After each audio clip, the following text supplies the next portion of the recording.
এই যে 14 প্রদীপ জ্বলছে। এই আজ 14 প্রদীপ জ্বালাতে হয়, ভূত চৌদশী 14 শাক খেতে হয়। আর এই যে ও ওখানে দাঁড়িয়ে দাঁড়িয়ে দেখছে, লাইটিং দেখছে, কে প্রদীপ জ্বালাচ্ছে, মোমবাতি জ্বালাচ্ছে। দেখা হয়েছে তোমার? দেখা হয়েছে? বাজি ফাললেই পালাবে। আওয়াজ হচ্ছে, দাঁড়িয়ে আছে দেখো। কি সুন্দর লাইটিং হয়েছে আমাদের এখানে, যেন তো ভালো লাগছে দেখতে, দারুণ দেখাচ্ছে কিন্তু, খুব সুন্দর লাগছে বল বুড়ি। আমাদের পাড়াটা যেন এবার ঝলমল করছে। এই যে আমাদের ঠাকুর ঘরে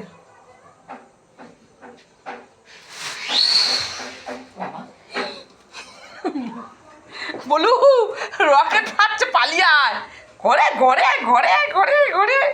যাও যাও, পালাও পালাও পালাও পালাও। আর যাবি না, আর যাবি না।